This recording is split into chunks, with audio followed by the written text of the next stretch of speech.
I got a 12-volt socket here. I want to wire this directly to the battery for my fridge because there's too much voltage drop if you use this one. Even if it's always on, I don't care. And the gauge that they're using to go to here is very thin. I'm going to run 14 gauge to this. Somewhere around here is what I'm thinking, like this. And I got a hole saw and tape. Wish me luck. See what happens. Hope I don't destroy this panel. Well, it worked. Fits like super snug. Perfect. Nothing cracked. I was worried the plastic was gonna crack, but no, it worked pretty well. Let's take this tape off. See what it looks like underneath. A little rough around the edges, but clean that up real quick.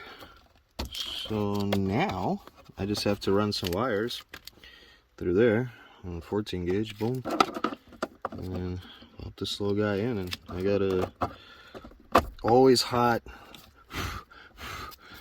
I'll have an always hot outlet right there so I can run my fridge or whatever I want off of it, and still have my factory outlet. Yeah, and then this, it comes with this little panel, I guess, faceplate, whatever you want to call it, but it would be really unnecessary because it has this locking ring behind it. So all I have to do is just kind of leave it like that, and then lock it from underneath.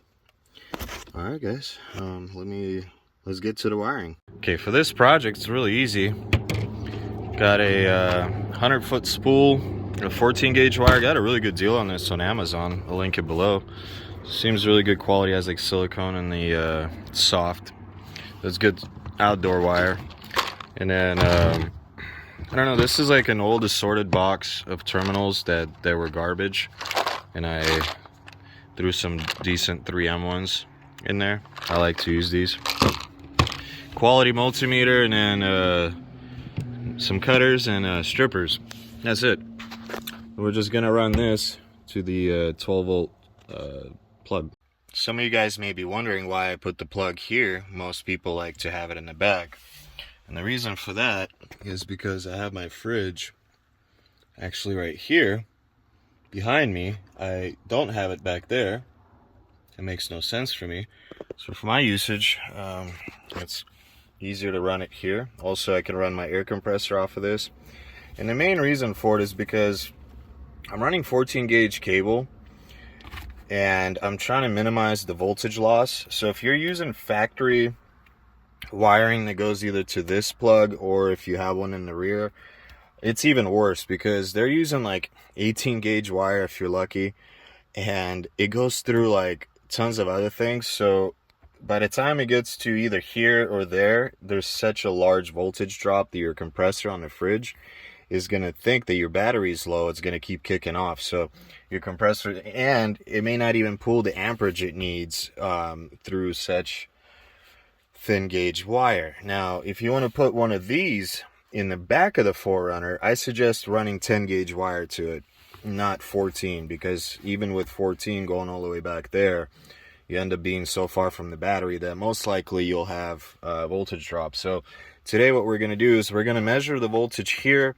and compare it at with the voltage at the battery with the vehicle not running. That way we can compare and see with a quality multimeter how much voltage, if any, we're going to drop across this, maybe I would say 4-foot, 5-foot section of 14 gauge from here to the battery. So let's go ahead and start feeding this through here, get it through the firewall, connect it all up, and let's see the reading that we get. By the way, I'm thinking about buying more of this. This wire is such good quality. I can't believe for the price. And yeah, you just put it right, you basically just run it right through your through this hole, and then it comes out right there, as you guys can see it. And then you can go up and about, and then I like to exit the firewalls. You could see the wiring for my radios right there. It'll kind of exit out the same way. Easy way to get it through the firewall, just get an old somewhat firm zip tie and tape the wire to the end of it, and then you can hokey pokey it through. Alright. So very easy, came out. Now, if you haven't seen this video of me installing this guy, go ahead and check it out, because we have 2 more spots. This is gonna be this 12-volt plug, and then this last spot's gonna be the solar input. Okay, so I got the ends made. Now I like to use this thing and just put the wire wrap all the way through it to the firewall, protect the wires. All right, so I just got done wiring everything up. Everything is loomed. We got a 20-amp fuse in there. It's all been ran through the firewall. Let's test the voltage. So the vehicle's off, so it should be 12 point something. Okay, so 12.36, right? It's not easy to get to the thing. That's why.